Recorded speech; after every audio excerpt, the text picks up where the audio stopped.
the best defense in the. The best podcast in the world. Yeah. Come on, Sky. Look at this shit. I look over at Sky making the collective late. Hey, Ryan, that ain't right, dog. They know I'll be late every time, but yeah. Episode Zach Martin, Cowboys Collective. I'm gonna tell y'all something. I feel fireworks coming. I'll say this. For what John said pre-show, get ready. Get ready. It's my turn. No, in all serious, episode 70, episode Zach Martin. We got a loaded show for you guys today. We're gonna try to figure out what's going on with this team. It was embarrassing, and what Brian Schottenheimer said is exactly how I feel. Disgusting. That's what I've been calling this guy everywhere that I've done content. I actually took a break doing content yesterday because I really wanted to think about how I want to attack how I feel about this team, because that was a disgusting performance. I have thoughts about the defense. I have thoughts about the offense, but Law Nation, Skywalker Still, John Machota, as always, we're going to start with Brunts on the ground. We got a new segment. Shout out to Sky Still. No. I forget the person's name, and I apologize who mentioned this in the chat. I will find you and credit you. But instead of boots on the ground, we got Brunts on the ground. And y'all know all about the Sanborn ones. Well, guess what, baby? They upgraded to the Kenneth Murray 2s. The Hold on. Sky, can I go get the Elam 3s? Go get the Elam 3s. Wait, they special edition. Special edition. You can only get those if a certain guy's on IR. Oh, wait, somebody is on IR, so they ready to go. They're ready to go. So we have the Sanborn ones. We got the K9 2s right now. Shouts out to Brunt, man. You know, they got tired of, workwear brands cutting corners. And they said, we work too hard, man. You work way too hard. To be uncomfortable with boots that don't hold up. So they built something that was better. Boots that are insanely comfortable and built for any job. And we don't have it down there, but for a limited time only, you can get $10 off at brunt.com when you use the code HMA. That's $10 off at brunt.com when you use the code HMA. Let's get into Brunts on the ground with our guy. Real quick, what a great read, Sky. Before John goes, y'all see I wear this hat. It's been a part of like my look. So this isn't just them selling us this. I love this hat, Sky. Like it's my everyday. I put it on to the back. I think I may have been on your show with the hat on. I like this. I really like that they just gave us this. There you go. Come on, here you go. I'm sorry. What you mean, man? This is great marketing if you ask me. Come on with it. Look at the texture. Thank you for looking into the texture of the film session. That is brought to you by Foots, Skywalker, and John. Brunts. All right, but Sky, you had, like you said, Brunts on the ground with John. John, it's a lot going on. Try to take your time with this because I got thoughts, man. What's going on, Brunts on the ground? Yeah, in terms of like news stuff and that, because obviously that stuff to me is all backseat to what happened in the game. But the newsiest stuff right now is certainly the stuff that Jerry Jones talked about this morning. The whole back and forth between Trayvon Diggs, the team, Micah's jumping in now. But it's just like where the season's at. It's like I don't know. Like maybe I'm just reading this wrong, but I'm just like, who cares? Like it's not like this is a player who, if they come back, the season all of a sudden flips. It's also something where you're just kind of like, I don't know, you kind of are like exhausted with all of that. Like you're like, okay, great. I don't really care. Like, okay, who's going to help on the field, you know? So Micah said Sunday night after the Packers-Steelers game that basically that with expletives that the Cowboys did Trayvon wrong. They brought him back too early. This is in a story in an interview with Yahoo Sports with Jory Epstein. And so it just, I don't know, like it just, my whole thing is, I don't see how they did him wrong by bringing him back too early. When are they doing DeMarvion Overshown wrong by making him wait? DeMarvion is ready to go, but they want him to wait longer. So I don't know. To me, it's such minutia because of just the way the team's playing, that they're just so bad on defense that it's not like this one player comes back and this changed. I'm at this point now after the Denver game where I'm like, you could have Micah and you'd still would probably need Max Crosby on the other side to even make this defense decent right now. So that's probably the biggest thing right now. That, and then, I mean, if it was any other team, and I was doing this podcast for, I would say, Jerry talking circles around the trade deadline, but Jerry's been talking about the trade deadline for the last 2 weeks, and he's given you enough on both sides of it where it's like, right now, I don't think they're going to do anything, but maybe something changes in the next few days and something comes across their table and they're like, okay, we're going to do this. But I don't get the sense they feel that they're just this one big move away. Right. And then you add in Overshown in their back. And so that's the biggest stuff on the ground because, of course, we got to talk to Brian Schottenheimer. The locker room was open yesterday. And there's nothing new that's come out of that. There's nothing new that you guys haven't heard before about the defense and that. This is one of the most penalized teams in the NFL, second only to the Broncos. Scott made a good tweet about that. Broncos seem to be fine with doing that, but for this Cowboys team, just foolish penalties. So in terms of boots on the ground, that's all I got there. I just wanted to get in the game because, like I was telling you guys before the show started, like I would have, if I didn't have to write after the game, I'd love to have done this show right when the game was over because there's just so much stuff about it that's inexcusable. It's not even. It's like, it's 2-3 chapters later to talk about not having talent and stuff. My big thing on the defense is like, does anybody even run any real exotic stuff? Like it's just basic stuff. And then I'm up in the press. Let's jump into it. Let's jump into it, John. I'm up in the press box. What's after the question about the defense? Yeah. Do we run exotic stuff? Yeah, no. I said opposing offenses need to run exotic stuff. They don't have to. No, you know what I'm saying? Like, ABC do you ever football. see anything where you're just like, man, where did that play come from? No, And then, I see good plays, but it's basic like counters to what the Cowboys do because they're basic. You know what I mean? Right. But like being in the press box after the game, I'm finishing up writing and I'm kind of ADD and it's hard for me to focus in. So I hear other conversations and stuff. And there's Broncos writers talking about just like how, man, it's been a while, like since RJ Harvey's looked like this. And I just because they're playing the Cowboys defense. Yes. Russell Wilson. I like this, John. I like this, John. It's not a big deal. I like this, John. I mean, that, and then just the way the game started. I mean, I'm not saying that the Broncos are not going to the Super Bowl. They're not going to the AFC Championship game, but they are a good team. And great defense. To go in there and have the pre-snap penalties early like that is just inexcusable. Right. Because that doesn't take any talent. That's just like, you're going in a loud environment. You're down on the 1 yard line. You cannot jump there. You just can't. It's too big of a penalty to jump there. And so you have that one, which was Tyler Guyton. And then you come back and you have James Houston lined up off sides. Could have got that one was terrible, bro. Those are the things you can have when you want to have a chance. And let me say this. Let me say this. Swing off of pre-snap penalties. Pre-snap penalties and all of that, man. Pre-snap penalties is something that we can all see that this team is having issues with on the road, right? At the crib, we're averaging 40 points. On the road, we're averaging right at 20. So the communication line is terrible. But I just got to say one thing from Dak Delusional fan. It's crazy. I just got to address it one time. That all of the weeks that he does great at, we don't see him. All of a sudden this week he pops up. But I just got to say that this is not me protecting the quarterback. But overall, I just believe that the line of communications on the road, they are not able to hear. When Dak Prescott is not able to set up properly and get things moving, this is what we see as still offense. I think the offense is only fabricating what we do at the crib because this coming up when we play this weekend, watch how the scoreboard is going to be because we are at the house. Communication is king. John, what was your thoughts? And panel, what was y'all thoughts on Jerry Jones saying that it wasn't that bad? Oh yeah, it's not as bad as it looks. Not as bad as it looks. That is salesman Jerry at its best. Okay. That is 100% sale. There's no way that he really believes that. So no.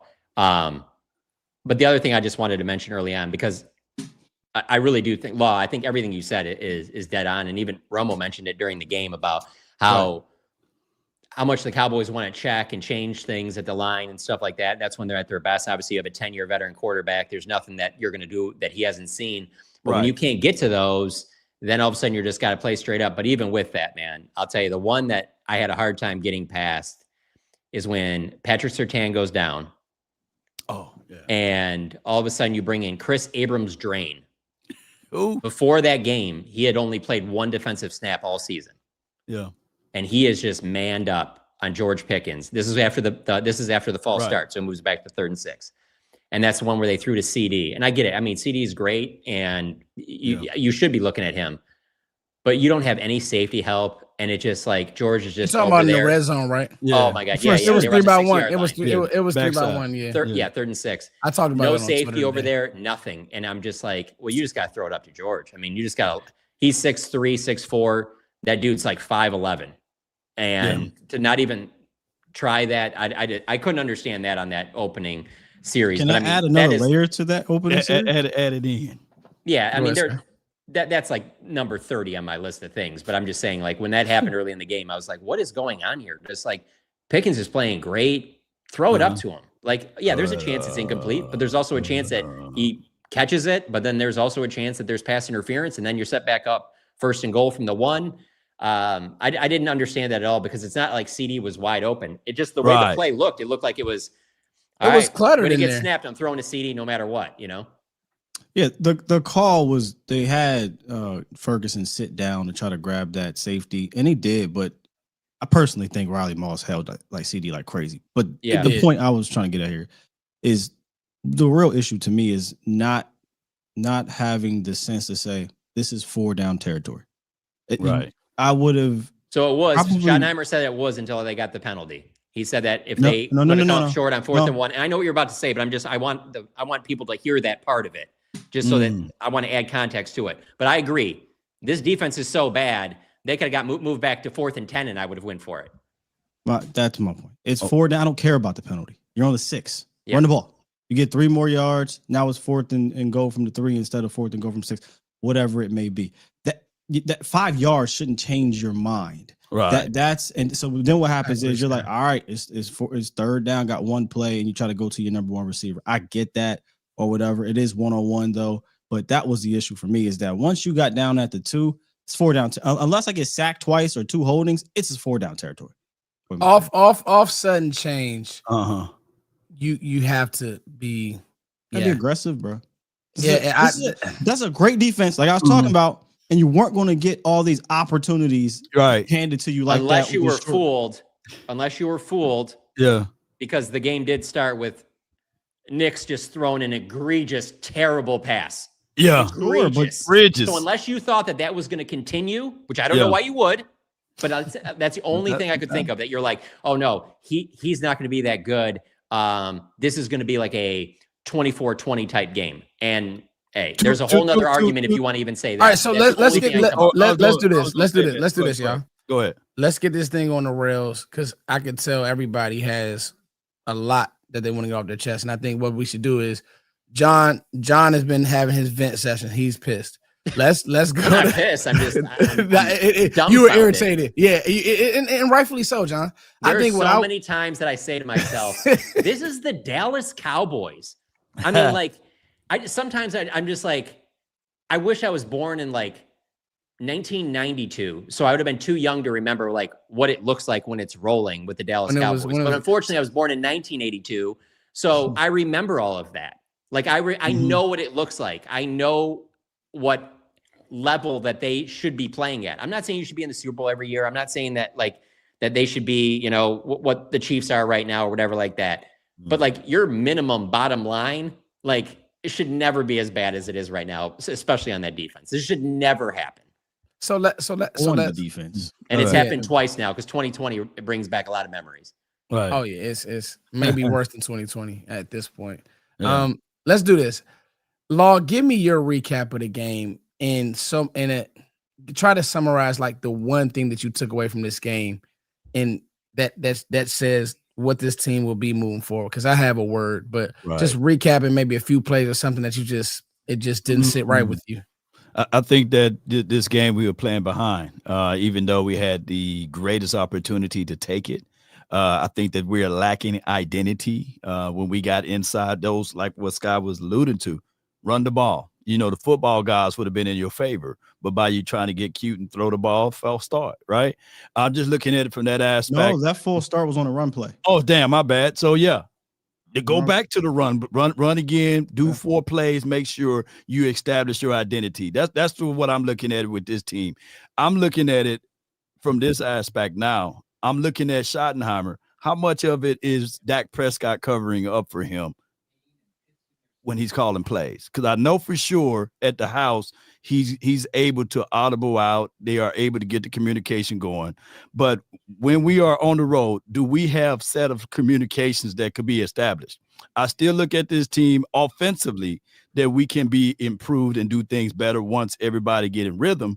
But far as the defense, I'm different from a lot of folks, people saying that we are not 1 or 2 players away. I feel as if, though, if you can improve and get more pressure up front, the DBs can play a little bit better. They just need to play press man or something. But that's my thoughts, man. I just think that this team is lack of communications on the road, pretty good at the house, and is end up being probably a trend of 8-1 if we don't fix this up at, you know what I'm saying, down the stretch. Sky? I think they got out coached in this game. Obviously, offensively. That's a great. I love that. Defensively, they were going to get that right. No matter how much I want to put a homer hat on, they were going to get whooped on. Sean Payton, try to say, I know a lot of people don't like Sean Payton. I'm sorry. I think Sean Payton took over a terrible Saints team, turned them around, took over a terrible Broncos team, turned them around. I think he's a fantastic coach. People don't. I think he's underestimated at this damn point. I think he was 3 steps ahead of Eberflus because, of course, he was. And then shouts out to Vance Joseph, man. Vance Joseph out. There was a nice cat and mouse going on with Vance and Shotti and Dak, because obviously he's the extension of that.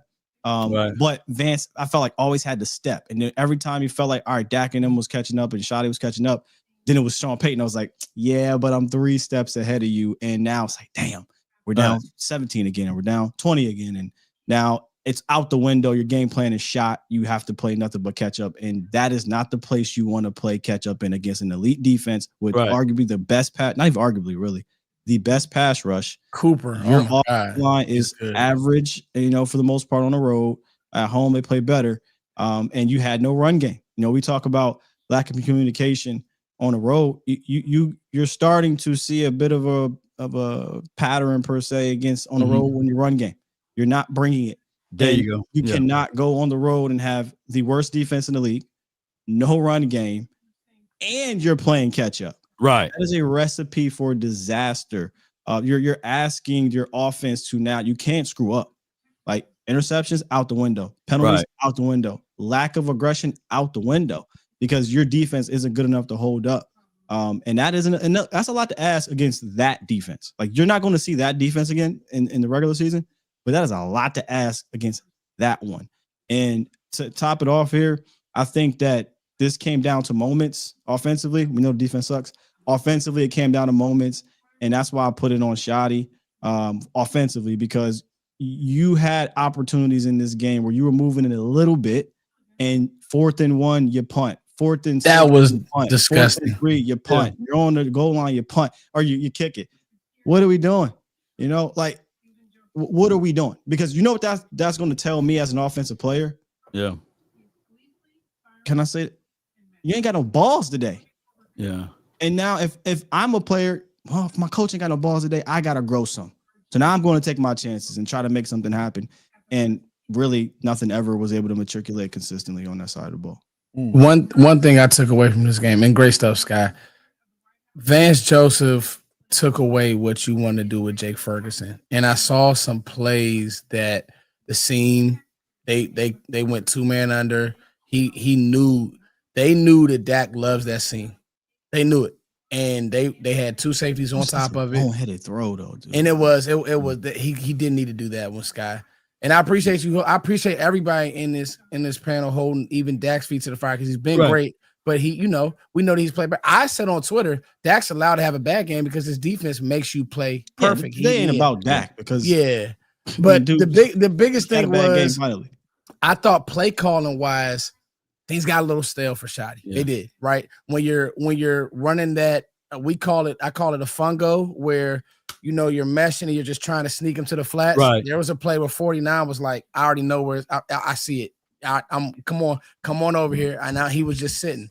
And it's right, like when stuff like that's happening, John, you're like, uh-oh. And that's why don't you kind of think though that maybe he did that because in the first 7 minutes of the game there was 3 pre-snap penalties, to where he probably was like, all right, I got to dial this back. We can't even try and do anything that involves all the motions and shifts that I want to do and things like that. Because we just got to go basic right now, which obviously that's exactly what Vance Joseph wants. Yeah, but I think that probably played in that the team you can't shrivel though, man. But yeah, but so here's my thing, John.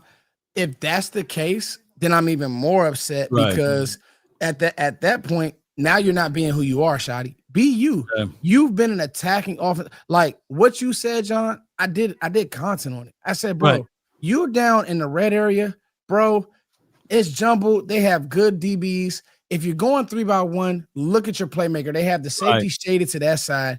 Give Pickens a slant or a 9-ball and let him be a guy. Or run the ball like Sky. We can't keep getting these moments because now there's the Bears game where it's happened. Right. It's been other instances where it's a trend. No. Yeah, you're looking at Shotti, you're like, bro. Are there DBs that great though without Surtain though? I don't think that they're great, but I say this: those guys are where they're supposed to be. Cowboys have gotten some gifts this year. Jalen Carter, Wyatt getting hurt for the Packers, Surtain very early in this game. But John, the reason why, but their pass rush is so much better than anything you've seen. So Moss is not a bad corner, but you can run by him. They have good enough safeties and we saw Joe Milton hook up with Jalen Tolbert. So exactly. What did we say? That wasn't great for his resume. I can tell you that right now. Moss, I was walking to the locker room. You can run by Moss. You're trying to watch the TV, and I'm like, damn. He's still out there. Tolbert cooked him, huh? Weird. Okay. Wow. Yeah. I thought he was the man. Like they're all great Moss? if you have Surtain, and then everything else falls into place. But so, John, your issue is if you listen to our show, we literally said we did say that. We said Moss run. You can run by Moss. You can run by him. Singleton right in the middle of the field. But I'm just saying that there's nothing in our show that would have ever touched on, and I just had to look it up again because I want to make sure I say his name right. Chris Abrams Drain playing 36 snaps or whatever after playing one defensive snap. So, John, your issue is just so I'm hearing this clearly. I don't want to cut you off. Your issue is Shotti didn't attack. That secondary is there for the taking. When 2 is out, that secondary is there for the taking. When you have George Pickens, I've had to hear this all year, and you have Kevontae Turpin, and you have Jake Ferguson, you have CeeDee Lamb, throw it up. John, and that's a good idea. The quarterback was pressured 20+ times in this. I'm not sure if you want back to watch that game. That's why I'm going. That's why I'm going to Sky. They need to leave. I don't know if you noticed when he was dropping back. Sometimes dudes was just straight up in his You can say I mean, at one point you had to just drop back and throw it, but what you said is correct. There wasn't a game plan to attack a guy that they thought wasn't going to be out there. So you have to try to figure out a new game plan now. Right. Yeah, that's just throw it to George Pickens. It's not, but it's not that. That's what it needs to be. When two leaves the field, because that's their game plan. Their game plan was pretty obvious. You saw it early on. It was double CD. Mouse in the house. Yeah. It was double CD. Put 2 on Pickens. When 2 is gone, and you play a guy that has not played on defense all year long, you keep throwing it to George Pickens. That's what you do. And John, how many drop back steps do you think it takes to get the Pickens the ball downfield? Right, like it 5. Doesn't have to be all downfield. Okay, so I think we'll give you the 5 yards. We're up 17-20. We'll take those 5 yards. It beats whatever else they were doing. They would get 5 yards, and then they get a penalty. What happens? How many targets do you even get in the game? He had 7 receptions, dude. It's like I think actually, you know what? I think he had more. I think he made the most out of every target. I think what John is saying, and I like it. Yeah, I hear what Scott's saying because I'm gonna tell you this. Cooper is. I don't know. Watch the damn pass rush, dude. He tore our tackles up. There plenty of time to throw it to him in the corner of the end zone. Why he was. Yeah. Oh yeah. No doubt on that. No, that one on that goal line one. Yes. That goal line one, John. Pickens had 9 targets. Right. He had 9 targets, 7 receptions. 7. And Lamb had 10 targets. So there we go. So here we go. Here we go. This was my. If you want to. This is what I said though, and I said this on my show, and I don't. CeeDee Lamb is who he is, but I think there's gonna have to be there's gonna have to be moments where you go away from 88. You're gonna have to, and I think that's John. Correct me if I'm wrong, but I think what John's saying is if they're trying to, because they were visibly trying to take 88 away. Right. They were sitting on everything that he did, and they said that's not going to beat us. Shotti now does need to come in and go to his George Pickens play sheet and say, okay, let's get there. and let's get to this stuff. And in the communication law and those things, but I get what both of you guys are saying. I just think, to me, I do, and I'm probably talking out of both sides of my neck, because there were times, bro, with Cooper and Benito, it just looked like Dak was uncomfortable, and it was the tackles. Oh, bro. no, like, he was those definitely tackles look like those tackles he was pressured were over 20. There's no hell. look like. Yeah, they were giving us 31 attempts. He was literally pressured over 20 of them. There is no look like. That's what I'm saying. They had you in the perfect situation. I would have lived with it. Cool. Go ahead. Target him 50 times if you want. I guarantee you I'm going to sack your quarterback half the time. Up 20. Go ahead. The tackle, especially Steele had a rough one, boy. Got him to. And got penalties. Edge was Don't dismiss the interior, bro.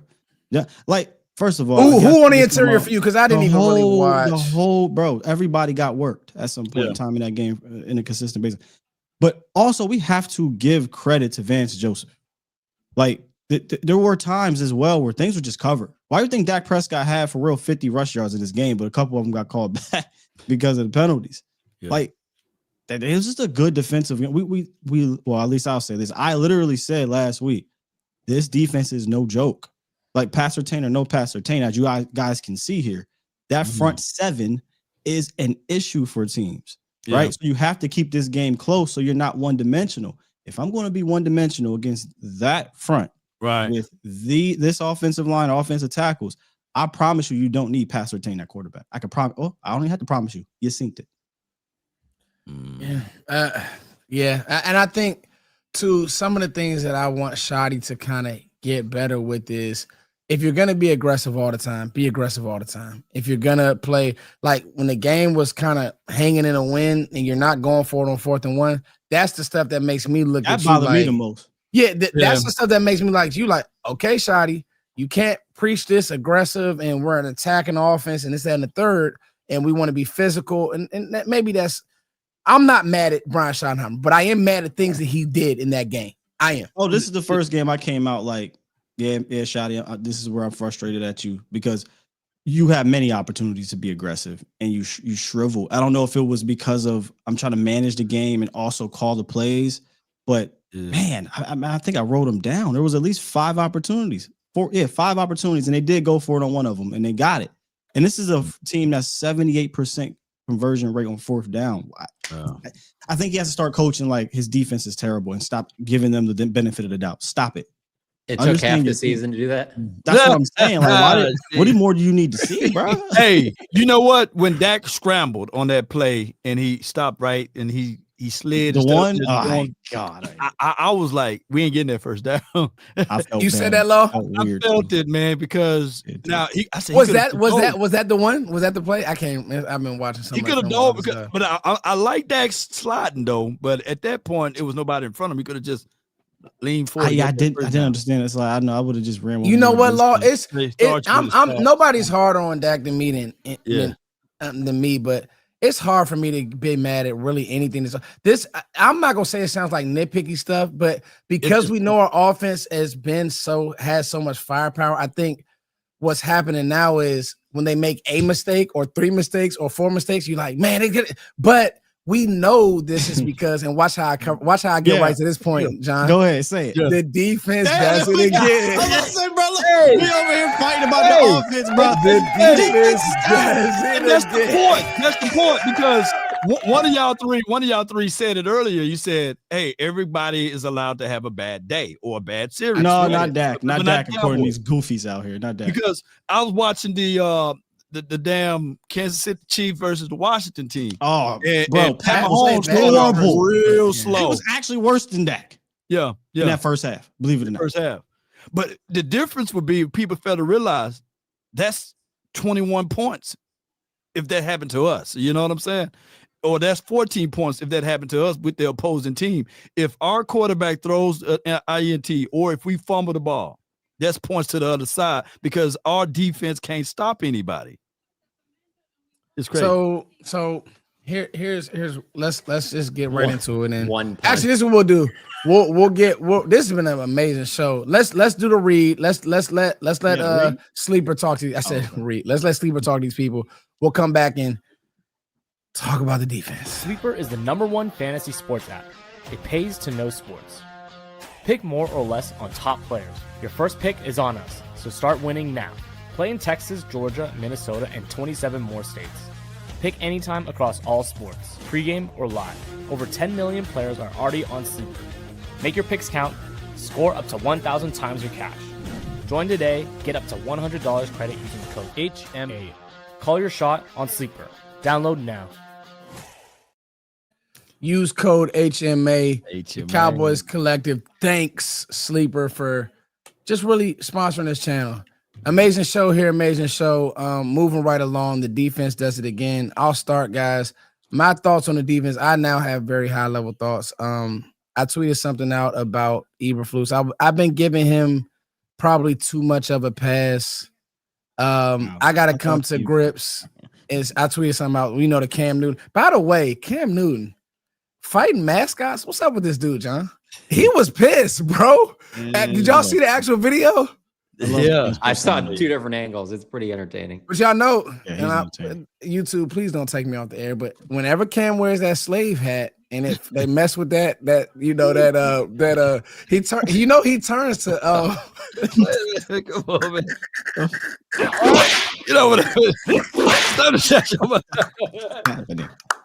He turned to Nat Turner. He gets upset when you take his hat off. So if you go and talk to Cam, once the mascot took his hat off, he led a rebellion. Hey, you know what? You're right about that. I'm playing, buddy. You're right about that. It was now that they say that, I think that was like the way he knocked what, his John? hat off, and the way Cam responded was like Cam was wearing a wig or something. Like he didn't want people to see it. Like he had Jaylen Brown's hairline or something. Like, oh, hey John, listen. That's wild. What do you mean? That is wild. What you mean? Jaylen Brown. That Jaylen Brown thing is wild. That Jaylen Brown. Let me tell you something. The worst thing that's happened to my people, John, is I got all my hair so I can talk about it. Let it go. If it ain't there no more, bro, let's just go ball, bro. Crazy. You drawing shape ups. Stop it, y'all. Stop. Yeah. You're old. You're gonna. My grandma used to say all the time, "You gonna be like me one day." Enhancements is one thing, but bro, you put your whole head on his chest, boy, and it came off. But no, you know what it is, John. John, I really feel like you know how they said in the Bible, Samson cut his hair. It's like his superpower, Cam's superpower, might be in that. in that Freedom Riders hat. He got to take that hat off. Anyway, so I tweeted out Cam smacking the mascot, but he was smacking Eberflus. It's now to the point for me.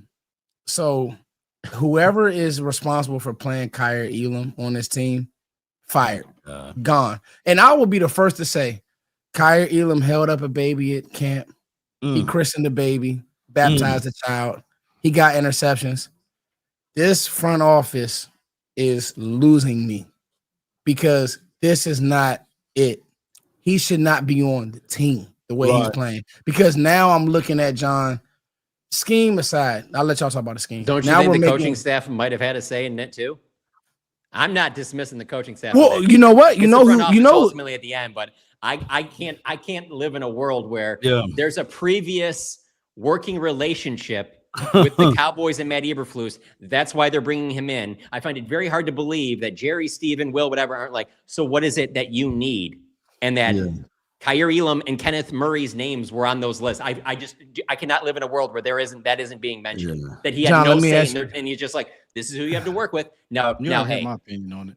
John, let me ask you this, John. No chance did he know that he was going to have Micah. So Shotti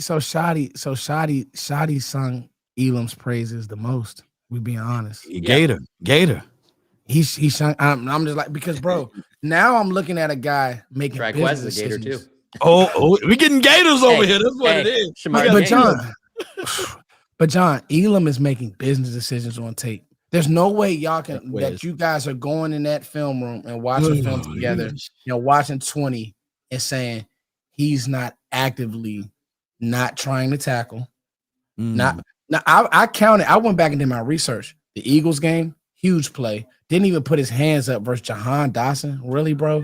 Just do. Yeah. Go back to the Giants game. Gave up 2 massive plays. He's given up penalties at the worst times. He's not trying. If you go back to the Bears game, everybody wanted to blame Malik Hooker. really watched that play, he took the double pass. He took the cheese. Malik Hooker has 2 guys that he has to guard because Elam's not where he's supposed to be. This dude shouldn't be on the team, bro. And I'll be the first to say their starting corners next year will be Revel, Bland, and somebody they draft with one of those first-round picks. I'm done with the defense. That will be their 3 starting corners next year. I was wrong. I want to say I was so wrong about Elam that I believed. Yeah, I was wrong. Yeah. How do y'all Now, I will say, if you said that after like training camp, I don't think that you would have been wrong. He actually did look pretty good in training camp. The really difference is that in training camp, you have some idea what that team is doing because you're going against them every day in practice, so that helps. Because let's be honest, we've seen the sample now. Yeah. It's crazy. He should with what we've seen. Plays. Yeah. With what we've seen, I've never been tricked worse about caring about training camp than this season. Because that offense should have never even been. There should never even been like it should have been embarrassing. Like and it wasn't like that. It wasn't like you were sitting there going, "Oh yeah, this defense is gonna be like." You were like, "Yeah, no, they hang in there." Pickens makes a play here, CD makes a play there, but it wasn't like what it would be. Just think of that in a real NFL game. That offense going against that defense, they're putting up 50. Right. Yeah. If they were playing tackle football. Yeah. There you go. There's that. So in training camp, and I have this conversation. I'm not even going to camp anymore. No, I'm kidding. Please, no, John. Whoa. In camp, you're installing. You're working on things. You run the same plays over and over. The defense knows what's coming. Sometimes you go into the periods or whatever. Yes, but it's usually all right. We're doing first down stuff, second down stuff today. All right, we're doing red zone stuff. All right, we're doing third down stuff. Like this isn't real game stuff. You know what I'm saying? And a lot, even with all the positive things coming out of camp, I never wavered. Go get a corner. I never wavered. You need some bringing in veterans. Some defensive tackles. Right now, where I was dead flat wrong was I thought, and this was before Mike got traded. I thought that the defensive end room was your deepest room, and you'd have good rushes. But that was because again, the kind of the George Pickens effect, where you bring George Pickens in the receiver room. Now your receiver room's deep. You bring Voldemort in the end room. Oh, it looks deep. You remove him, it's like, oh, wait, this is a little different. So when you remove Voldemort, your edge room becomes worse. Your tackle room, which was supposed to be good, has been average at best. That's a big part of it, for sure. I'm being real nice right now to a couple people in that interior. Let's call it. Osa's been bad. Call a spade a spade. So has Clark. Clark has not been a good NFL defensive tackle for like a month, and we're kind of just glossing over it because people want to cope about Voldemort. Well, I'm tired. I'm tired of trying to protect people's feelings. It looks like garbage right now. To be fair, that transaction 2 years now. It's not helping you now. It doesn't look like it's going to help you next year. And if it continues down that path with Kenny Clark, you have to have a conversation about what to do in the offseason because he ain't getting paid $5 million. He ain't getting paid $7 million. He's getting paid $20 million. And y'all want to cry about money, about other high-end elite Hall of Fame type players. I guess this would be top 10 play defensive tackle, or 2 of them are playing bad. And one of them is going to be 30 with injury history. So there's conversation to be had here in regards to that. So it's just a lot defensively that, like you said, we may have been fooled, but also the question marks we had about the defense were still there going into the season. And crazy what it is, Scott, guess what? As bad and as horrible as he playing, he's still probably one of our better interior defensive tackles that we didn't had in the last 100%. Yeah, that's crazy. Well, I also want to say this about the defense, though. We never thought it was going to be good. And if I was in a coma for the last 2 months and you told me what happened, we don't want you to be in a coma. But if I was, and I kind of wish I was, so I didn't have to watch the defense.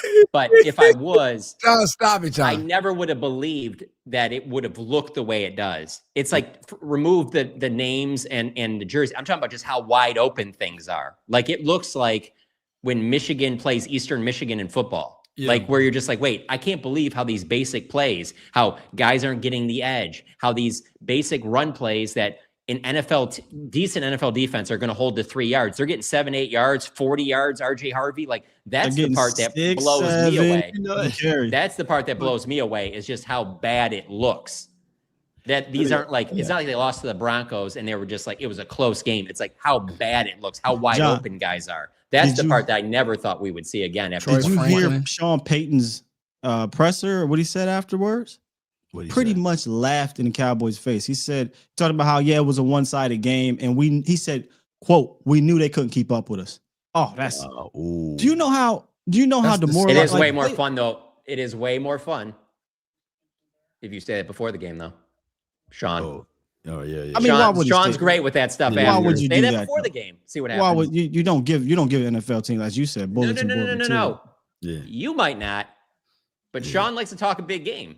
Yeah, so say that before the game, Sean. But see that's what happens. him. Let's just have some fun. But that's him though. But do you imagine? We knew they couldn't keep up with us. Like, coaches don't say that even after the game. They don't say that. But I think like to say stuff like that. I think the worst thing about it was this Denver offense wasn't playing well, and they come in and just it's just disgusting. That's why, Foots, I'm done. Like, I don't care how we said this. I don't care how bad the offense was playing. I don't care. Caleb Williams. Gotta hit that bed over there. Caleb Williams had 4 touchdowns against the Dallas Cowboys. He has 5 outside the Dallas Cowboys. I'm done. I'm as positive. Russell Wilson one is number 1 for me, though. That's the one. That dude is not only still the Giants quarterback if he plays the Cowboys every week, he's the front runner for MVP. So here's the thing. Now that was with Scatbo. Law said, "Did you see Jackson Dart headbutt him after?" Get better, bro. When he was at the hospital? No, he was at the he was on the damn Carney, the stretcher. He's like, "Get better, bro," and he headbutt him. Anyway, I think to me, I'm the most positive person. I try to find some way.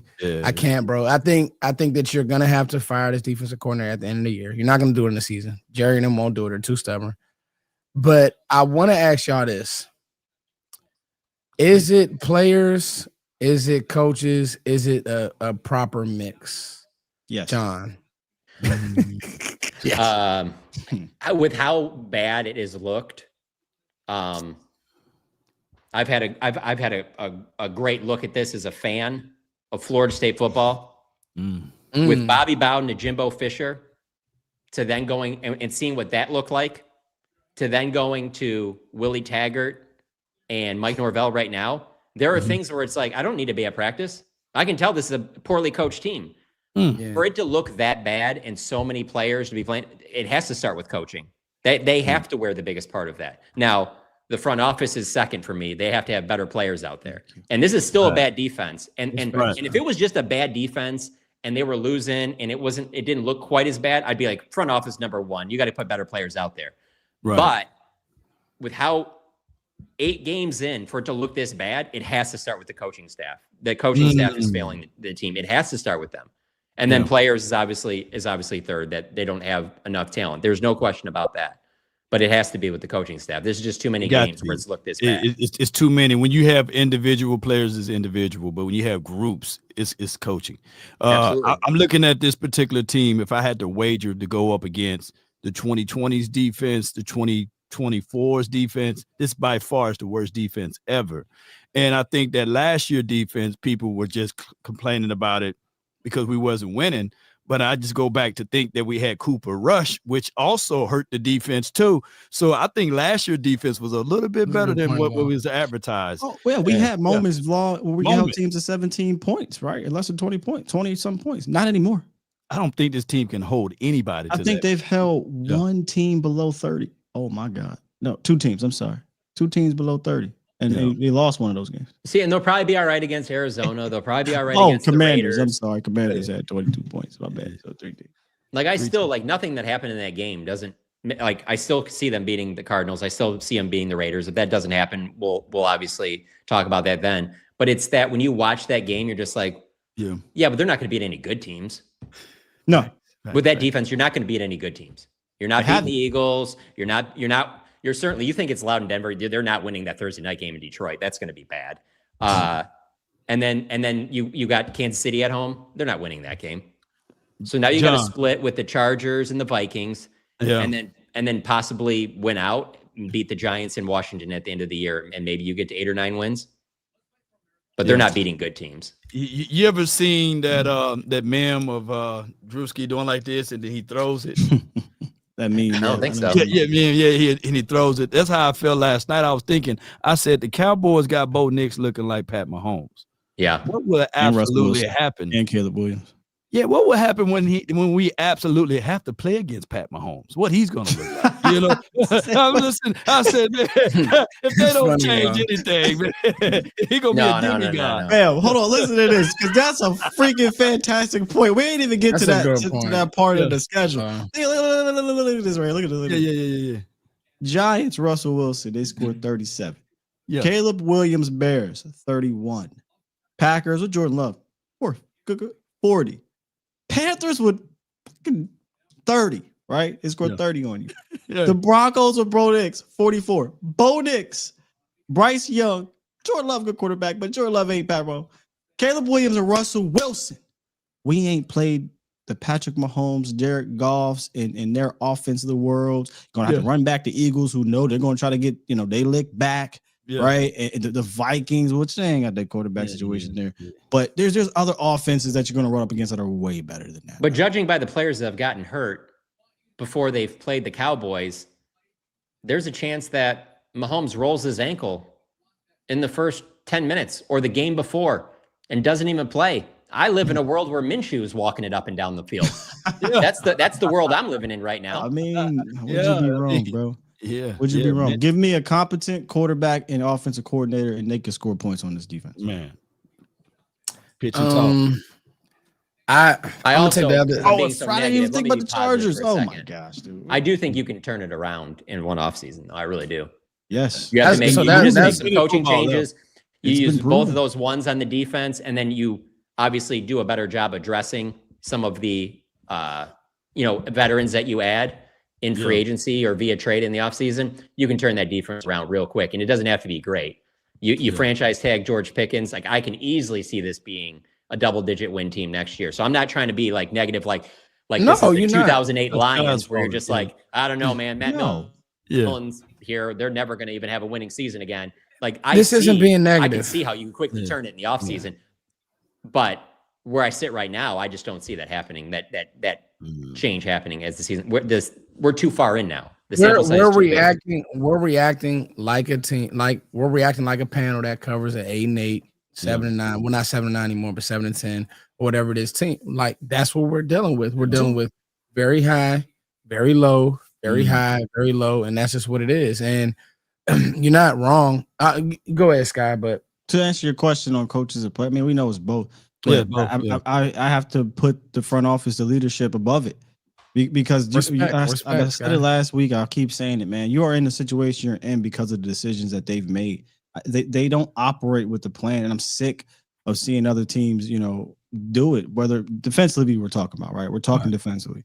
Right. Like, let's be completely real. I said it last week. I'm sorry, I keep repeating myself. People got on this high horse of, hey, we're doing things differently because they signed all these one-year deals or traded for these bum players. Right. I asked you at that time, what is different? Yeah. They're literally doing the same shit they have been doing for years and getting Band-Aids and trying to make that seem like, what do you say, Law? Put lipstick on a pig. Yeah. Like, can it again, I understand, John, you said, these players aren't brought in without Flus's grace.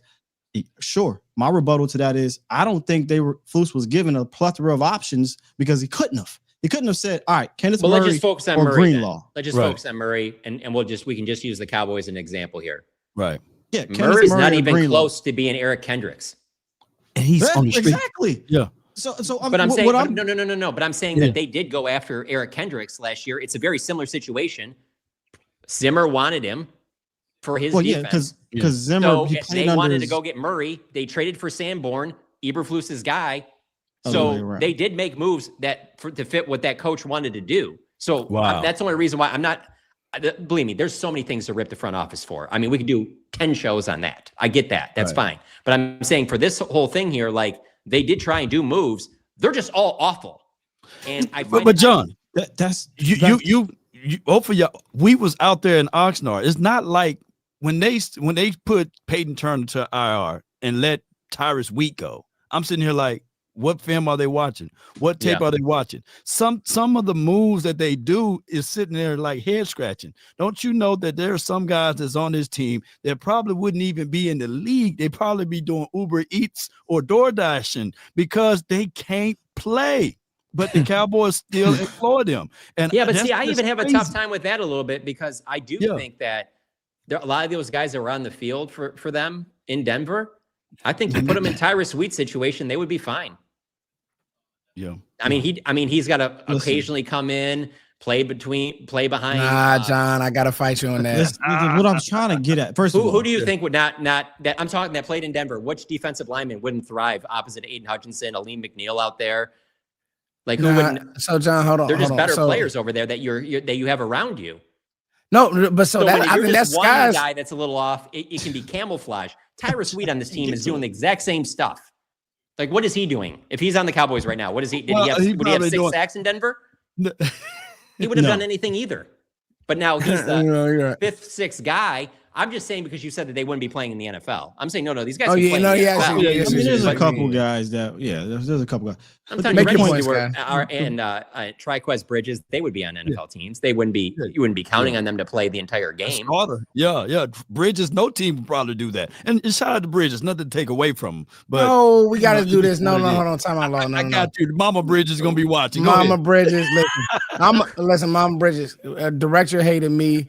Block me like Diggs and all of them. I don't care. I call out anybody. And the truth is this: Bridges did have an interception, but you getting turned around by Troy Franklin, not good. Bad in Washington. Trash can get a steak too, though. You know what I'm saying? That interception. I never heard that before.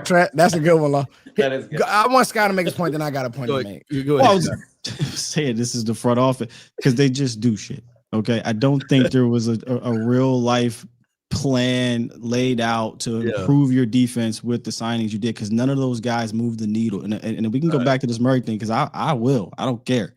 That Kenneth Murray to me wasn't. Jack Sanborn was the Kendricks guy, not Kenneth Murray. Right. They signed Jack Sanborn. Can I tell y'all something about Jack Sanborn? 1 year deal. You're missing him. I don't care what nobody says. Yes, crazy to say. Like, listen, you can, and I know Sky's video went viral. Not to cut you off, Sky. I mean, I know Law's video went viral of Sanborn missing tackles. Sorry, give me him. Give me him right now. And I was praising Murray last week. I can't do that every week on and off stuff. You're taking on blocks like you don't want to be in the league. I'm with Sky. I'm never getting fooled again, bro. Why is Shamar getting more reps than Mears Learfowl? That I don't know. Now that is one where if somebody can help me, John, maybe you can add. No, Law. I'm not gonna lie. I'm not gonna lie. Clearly, Eberflus is clearly never been a fan of Learfowl. I mean, I you don't go back know. to the first depth chart that came out. Again, you don't think that he had any input at all in them drafting Shamar James? Clearly, it was a guy that he felt fit what they were doing. He's not ready. Learfowl was not one of his guys. And I like James, but James is a fifth round. Respectfully, I don't care. I don't care to like how he's playing. What's whatever, because he again. This goes back to the point. He's a 5th round, very average linebacker is playing because of decision making your front office made to start this whole thing. Oh no, that's fair. But I'm just saying, you can say front office, but it has to include the coaching staff. You cannot say the coaching staff was just like, oh, this is what we get to work with. That's it. They might. How about that world? How about they might have had too much say? What if they listened to the coaches too much? Here's what I push back on guys like Broadus in the sense that, again, I keep coming back to this because I think this is a great analogy. The personnel staff are like Uber Eats drivers. They are being told what to go to the grocery store to get by the actual client, which is the Joneses, Adam Pacifica, and Stephen Jones, whatever. They're not being told, yo, we need a difference maker at this position. We need a tier 1, tier 2 dude. They're being told, here's our cap. You cannot go over 5 million, over 6 million. We 1 year deal guy, maybe a guy that was a former 1st round pick. He might have some injuries. He might be on the outs of another team. We've heard Jerry talk about this. We've heard Steven talk about this. Former guys that may have not been quite as good, their high draft pedigree. What did the Cowboys go do this offseason? Trade for 2 former 1st round picks who were bums with their previous teams. And I feel like they went to the coaches and said, these are the 3 players we can get you. 1 year deal over here, former 1st round pick, not been good, but we can turn around because we got the linebacker whisperer. We can get you another 1 year deal over here. He's worse off. Here you go. We can get you this. They're not going to him saying, we can get you Dre Greenlaw. We can get you Bobby Wagner. We can get you. They're not doing that. So if they're going to these coaches, even with them doing it that way, that should never be as bad as it is on the field. I'm Let not me- dismissing that. let me- I'm let not me- let me- dismissing that at all. It never should. It never should. And that's why I said it's players and coaches. But Never above looked this that, bad. that, it is your front office for putting them in this position by not getting rid. When you switch over a defense like this, drastically change what you do defensively. You have to aggressively get the people in here that make that particular type of defense at the very least serviceable. They did not do that. Oh, I think they did enough. I think the front office did enough for it to be a serviceable defense. I completely disagree with you on that. Not a good defense, but serviceable. Have you watched Kenneth Murray? Have you watched Kyer Elam? Yeah, he's not good. Have you watched? Yeah, have you watched these guys? And then there's a coaching staff also responsible for this too. And then they traded Micah. No, that's the yes, it may have been serviceable had you kept the The Micah one I agree with. The Micah thing is what I completely agree with Micah. That's fine. But the rest of the guys like that, this coaching staff's getting nothing out of them. The Micah thing, 100%. That screwed them up. But again, with what they're playing with on Sunday, that's way beyond any Micah Parsons being here or not. There's just people just running around wide open. Right. All three levels aren't good. Micah's not the elixir to fix all of that. Mike is not the elixir. Hey, what a great word. Your front office Elixir. set you up in this position Elixir. to do this, bro. I'm sorry. The front office is probably also wrong for hiring the coaches that he did on that defensive side of the ball. So let them wear that one while you're at it. That's Here's where I'm at. Here's where I'm at. Because Scott knows me to be a guy who gives coaches a chance, right?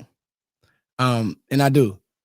I think that if it had to put a percentage on it, I think it would be 60-40 coaches, players, but I still think that I was with Broadus for a while, but now I'm starting to look at the things that Eberflus, like, okay, Elam has been so bad, he shouldn't be on the field, John. Shouldn't be. Yeah. That's on the coach. That's on coaching. But I will say, when you have Elijah Clark and you don't have, and I know Donald hasn't been great, when you have two backups at safety, when you have your only starter in the secondary was Bland, and again, these guys have draft profiles for a reason. And to Sky's point, if you're changing over a defense, I think people have to remember this is still Dan Quinn hangover. Y'all do know that.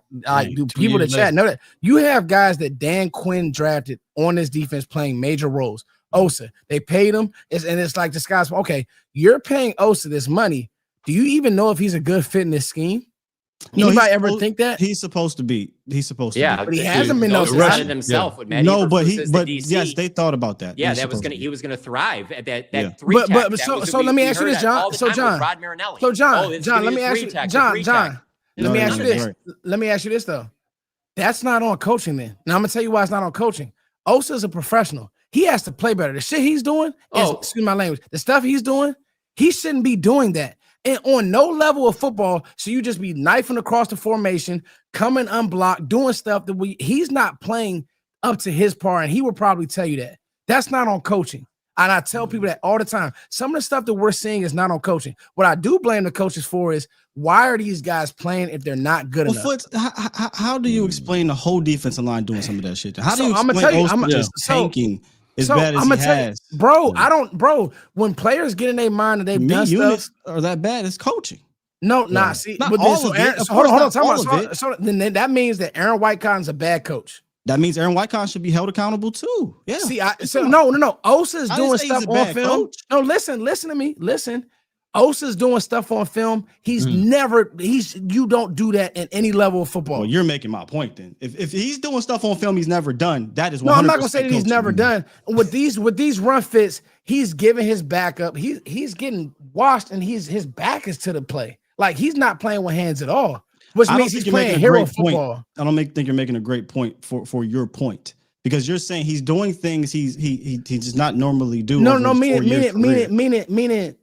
he's just not playing disciplined football. He's making the choice not to do it. That's not on the coaching. So if he's played disciplined football for 4 years and then the 1 year, everybody's not playing disciplined football. Isn't that you're not listening, bro? You're not. I'm asking the question. Isn't that fishy? No, it's not fishy. He's doing what the hell he wants to do. If the whole unit is playing, I don't think the whole unit is playing. So the whole unit isn't good enough.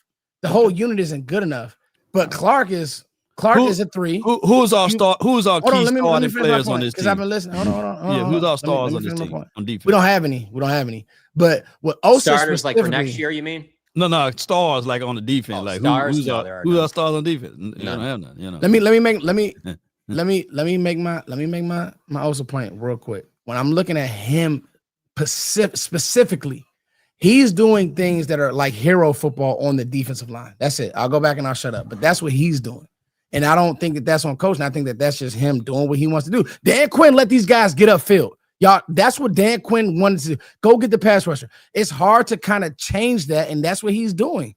And Eberflus doesn't want you playing like that. And I know Aaron Wycon doesn't want you playing like that. So that's what I mean. That's not on coaching, but all right. You say you they don't want him to play upfield? I don't think they just want him knifing through gaps like he's doing and getting washed. No. You don't want him to play bad, but they definitely want him to play upfield. That's a scheme. Yeah. Not versus the run, it's not. Okay. Bro. Next year's starting defensive line will be Donovan Ezerako, Kenny Clark, Osa, and then the other defensive end is still up in the air right now. Could be somebody they draft. But those three will be Max Crosby. starters. Maybe Max Crosby, or Max Crosby, or Trey Hendrickson, or Myles Garrett, or Aiden Hutchinson, or they're going to bring back Micah. Come on! But I'm telling you, they will not move on from Kenny Clark just because that'll be Jerry being like he has to admit that. Yeah, he got a bad deal on the trade. Watch. He might move on from Mozzie though. You do a super chat. Come on. Move on from Mozzie is crazy. They moved on. And I'm gonna tell you something else. You're really struggling from these drafts, bro. And I'm gonna tell y'all around draft time, and now y'all about to really get nasty foots. The problem is this. Y'all don't understand. Every time we go to these draft boards and there's like drafting another lineman, and we're not hitting on good defensive talent, this is what you get. When I'm sitting there in the draft room and I'm with Scott, I'm like, bro, take a corner. Take a good corner. And everybody's like, no, you needed this lineman. Yeah, see, Johnson would have been nice. Yeah. Man, I think I'd rather have Ezeraku than any of the corners that would have been there, though. No. I'll give him that one. Not over.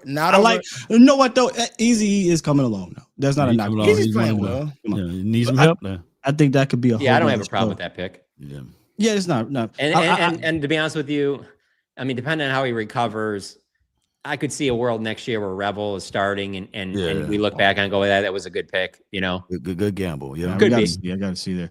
But yeah, might not. I think there's a show that could be made of how bad they are drafting defense. Yeah, and Michael Parsons saved you because they have not been good drafting defense. Half of a save on Bland and Diggs. Bro. Half of a save on Bland and Diggs, though.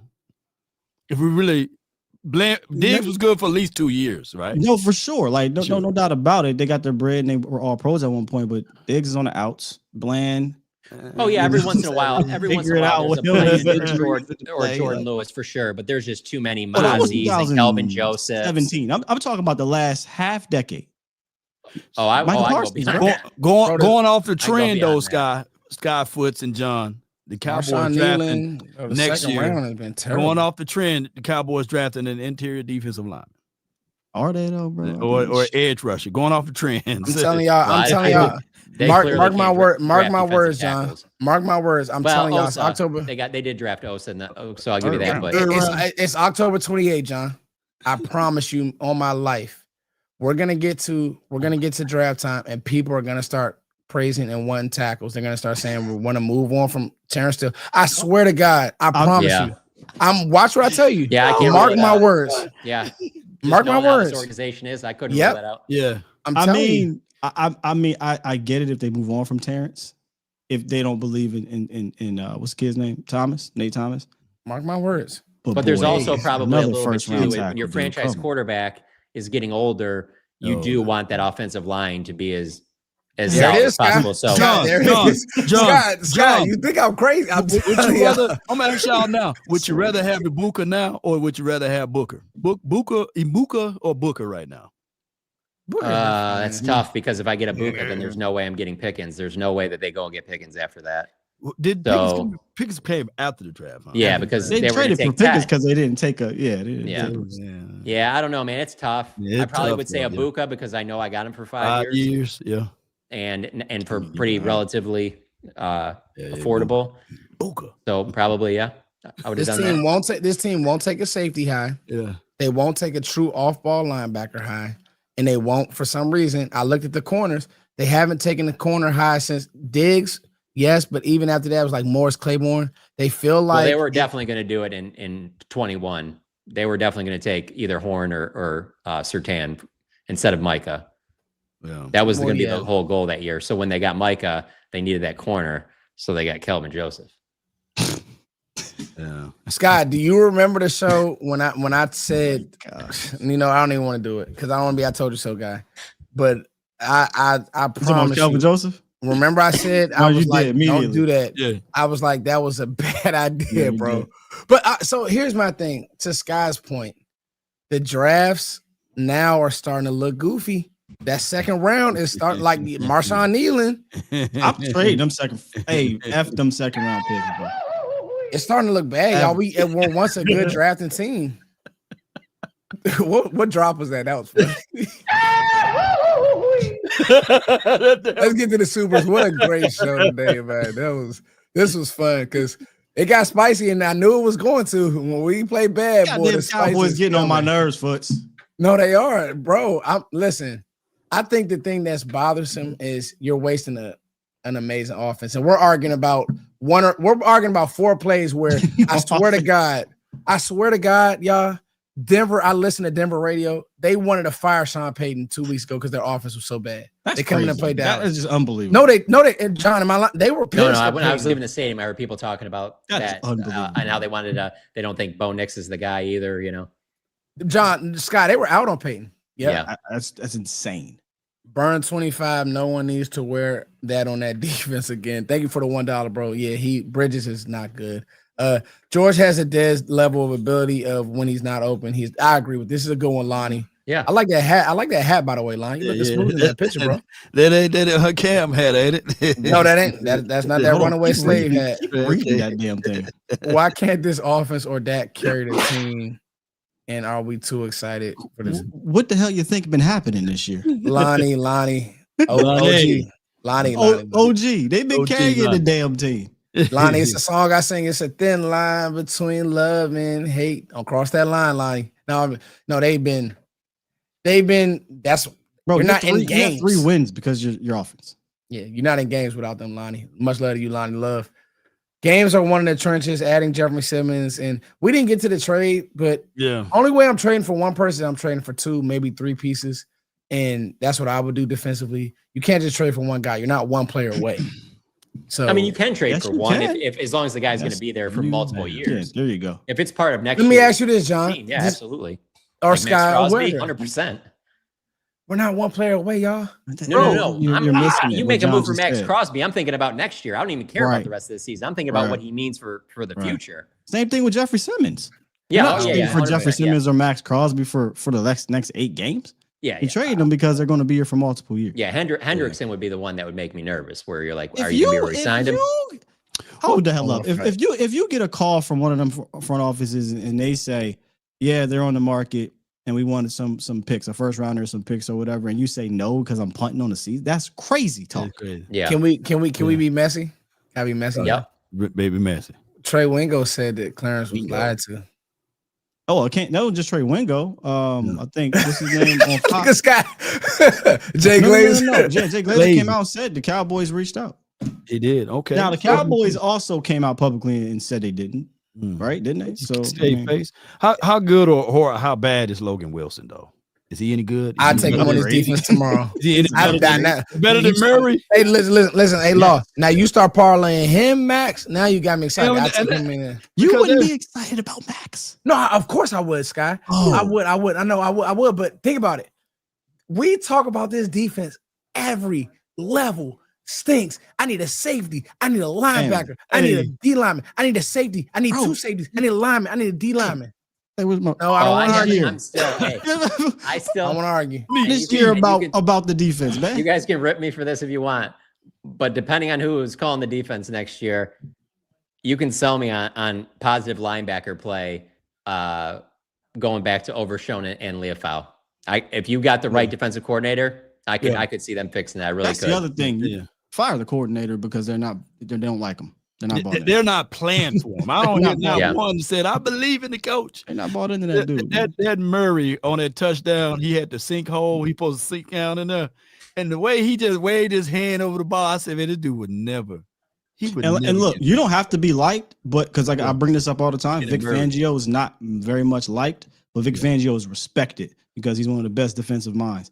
I don't think, not only they don't like the dude, I don't even respect him. They damn straight running through a wall to him, let alone running up to the wall to him. Yeah, it's crazy. Yeah, I wonder how many of those defensive players over those 2 decades really loved Bill Belichick, but they knew Bill was going to put them in the best spots to be successful, was going to help their careers, all of that stuff. So here's my problem with them doing what Elam's doing.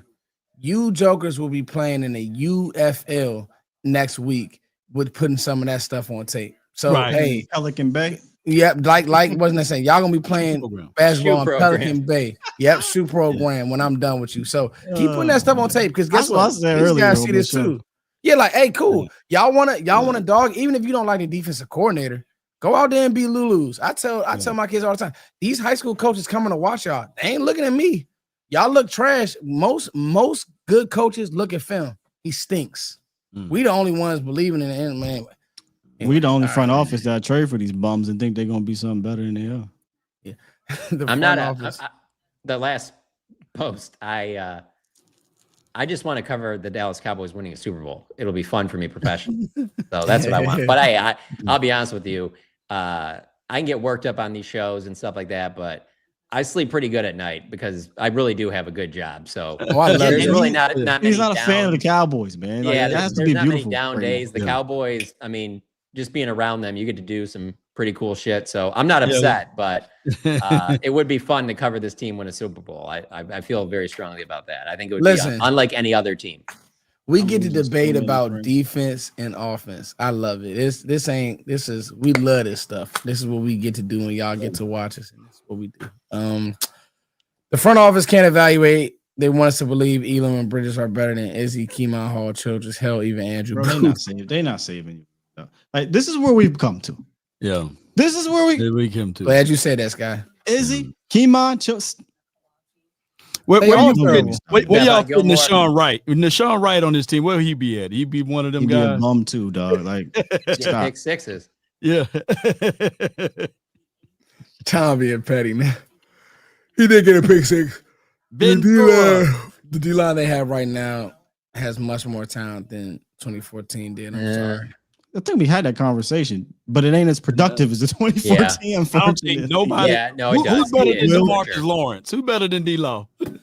Yeah, the D tackles, even how they're playing right now, they're way better than those D tackles were.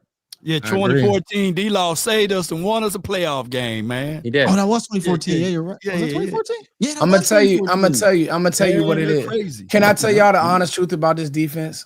And we've said it. If you really talk about what this defense needed, you needed Mozzie Smith to be good. And the fact because that's what I'm serious, John. Am I long? Like, that's the piece that he needed. And hey, Foots, Toxic Tom said, "Hey, Allen Ball, Elam, who you got? Ooh, wow, Allen Ball or Elam, dog? Come on, Scandrick. I got Scandrick. You know what? Scandrick for sure. I take Allen Ball, and I thought Allen Ball was the worst we've ever had, damn near. But this dude right here, bro. No, I definitely would take Scandrick for sure. Oh, Scandrick, yeah, 100%. Scandrick was actually good for a little bit. Yeah, he was. Yeah, man. Can we be honest with ourselves and understand we have the oldest GM at 82? I thought you were about to say something else. Also, Eberflus is definitely a Jerry hire. I don't think Shotti had much of a say so. You're probably right because as the weeks go on, the more I feel that's probably the truth. Hell yeah. You get the job.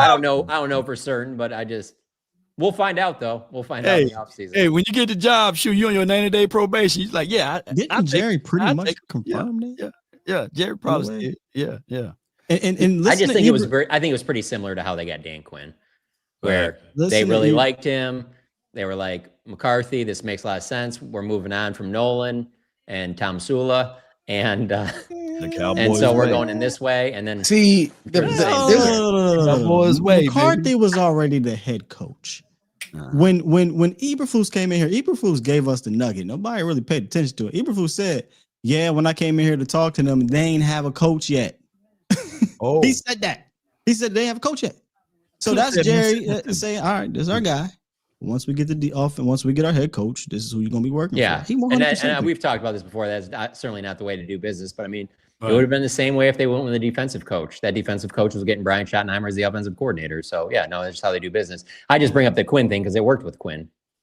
And it worked better with Quinn than it did with the guy that was handpicked by the head coach. And that's the problem. I think they're leaning on that. Like, last time we let the head coach do it. Well, also, let's be fair. That when they hired Matt Eberflus, it was not looked at like certainly it was not on like a Mike Nolan where you're like, I don't know about this, but let's play it out. Like Eberflus had I didn't see this coming. I mean, let's be honest. There's nothing they Eberflus didn't hire, has done that has looked anything like Nolan. this. He's got a pretty big resume. He's got nothing on his resume that looks like this.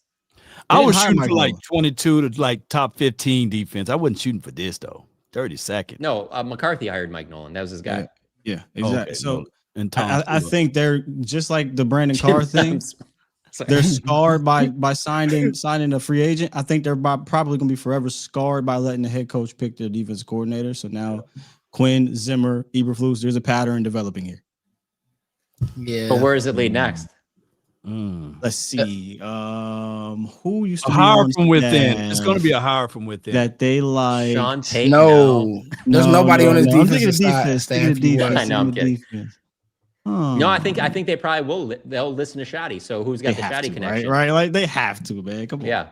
Who's he coached with in Seattle or something like that, or with the Jets that would line up with him? Remember Shotti hired offensive coaches he never even coached with. So I'm hoping he that's looks a good point, at it as, hey man, does you need to get it philosophy fit the offense's philosophy, which we are an aggressive physical offense.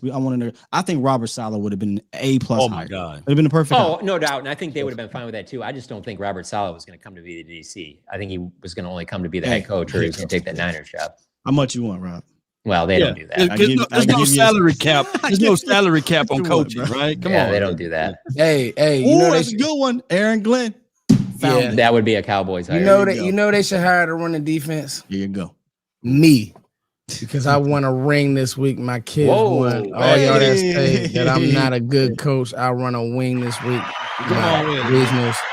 I'm gonna say this before we go. Thank you, bro. Yeah, kids drive me crazy. Put that on your hand, man, for the whole show. Hey, listen. Yeah. What I will say is this: they have to get a young guy out of the college ranks. You have to. You have to follow the trends. I wouldn't be opposed to that either. What I don't. I would love. I like the Michigan trees, John. I love those Michigan defenses. Well, Wink is there right now. You know what? Wink is there. Wink is there right now, Sky. The only thing I would go Wink Martindale. I love what he does. The Cowboys haven't had a DC that's not had head coaching NFL experience since Monty Kiffin. So that's why Aaron Glenn makes so much sense. Yeah, and Saleh made sense too. You're right, John. Y'all making too much sense. I hate it. Now I'm getting pissed off because I'm thinking about we're not going to get the. Tom is the funny. Hold on, Tom is the funniest person I've ever met. Look at what Tom said, John. Send it. I was about to say, hey man, Diggs was getting worked out there this weekend, wasn't he? He going to the Shanghai Sharks. Hey, John, can Shanghai Sharks. What'd you say about Donovan Wilson? Can't blame Dono. Can't blame Diggs on that performance this week. They were stating that Diggs, and I know you might have already covered this. They said that it may need surgery on his other knee. I guess they're saying a lot of ish right now. That's it could be possible. I mean, it wouldn't be a shock if he doesn't play another game for the Cowboys, but it seems like they're holding out hope. But even though it looked like they were heading towards IR, they weren't confirming that 3 or 4 days before they did the move, even though it was in the back of their heads. So, yeah, that could. Yeah, I mean, and I don't know how bad the injury is. It's not the same knee as he was rehabbing. This past offseason, it's not the same knee he was rehabbing. I honestly hope that Diggs is okay with the fact that the concussion it held him out of games. So it's kind of like, dang. Bro, no, I feel for Diggs for sure because he's had these injuries and that sucks. The only part that I'm pushing back on is the Micah acting like that they forced him out there. Like these guys make too much money nowadays. Like you're not going out there if you can't play. They like, definitely wouldn't do that. That's just him taking up for his guy. I mean, I wouldn't. And I get that, and that's fine. But I'm just like that to me is like that's I don't know. It's just going too far. Like why would they do that to a player? And if they are, please go on the record about it. I would love to hear about it. That's not the jury for getting the story, but I mean, you went to a scorned ex. Yeah. To not only just a scorn, you went to the scorned ex to talk about winning. the best friend that is still with. Yeah. You know what I'm saying? So, you know, I don't expect. Which why not go up to him? We can't get Diggs. Oh no, yeah, get the. Like we haven't been able to get him story. the last week and a half because he's in the protocol, and then I don't see him talking anytime soon. So yeah, I don't think it made sense, you know. And Jory knows Micah from her time covering the Cowboys, obviously. So that's probably Micah's closest friend is Diggs in the NFL. So no, it makes total sense. I'm just saying that I don't buy that they forced him out there too early. Yeah, I don't think so either. Because it sounded like they were pissed he quote unquote, you know, recovered elsewhere. And they wanted to make sure he was fine. It would seem like they would want the opposite. So, also, what's the leverage there? Just pretend you guys are a top NFL corner. What is your leverage? That you're going to play one of these other guys above me if I don't come out there and play? Now I'll be back when my knee's ready, and when my knee's ready, I'm clearly going to play over these guys. What would be the leverage for them to force you out there? Yeah. It's not like this is some Super Bowl contender where they're like, well, if you're not out here, we're going to go sign Stephon Gilmore or somebody that like, which obviously he's not with any team. So that tells you everything you know there. But I'm just saying, like, I don't understand. Like it doesn't make any sense to me that why he would go out there and play because the team forced him out there. Yeah, that's not their MO. Yeah. Yeah, hopefully. And I said this, me and Scott talked about this off the record. We'll bring it to the record. It sucks that I now just want to see Savon Ravel when he's ready, but it's messed up, Law, because even with that, like he probably needs a full year, but I can't watch Elam anymore, bro. I just can't. The biggest thing that I took from this game, I'm serious, y'all. I just can't. So the coaching mind in me is and Bridges. I can't do it. The coaching mind in me, guys, John, is when I see you not trying on tackles, that's when I'm like, all right, you're gonna get somebody hurt, or you're gonna hurt yourself. Like you're not playing football the right way. We ain't do it. Dog, what do you got to lose, man? What's the pet Isaiah land? Come on. Sit down, Sam. Bring up Isaiah. Let Isaiah and let easy. Sam has been bad. Do his thing, right? Another terrible second round pick. This guy. Are you guys just saying the Elam thing because he wore 20 and Allen Ball? Yeah. Last time I saw 20 getting used like BW Webb, Tyler. BW. Oh, wow. What are they doing to Mel Renfro's legacy? John, just you giving are this 20 out to anybody. I forgot Mel Renfro wore 20. Oh, BW Webb is. We got to end the show on BW Webb.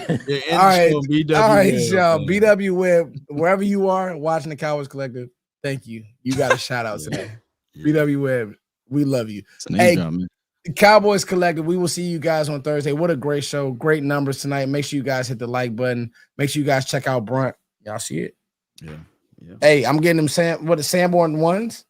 We call it now the new ones is called K9s. K9s, boy. When I tried, but when I held that 9. Can I get the Elam 3s?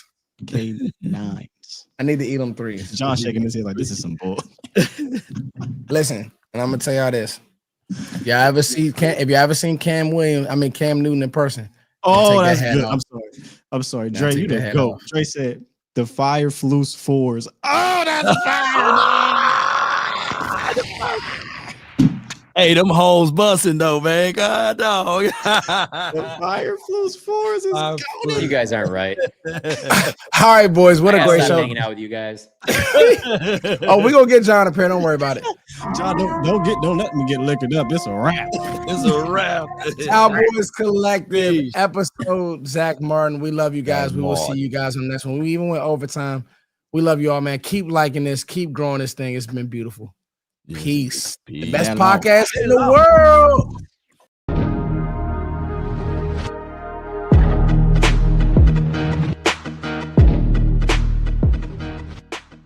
Them K9s got a ring.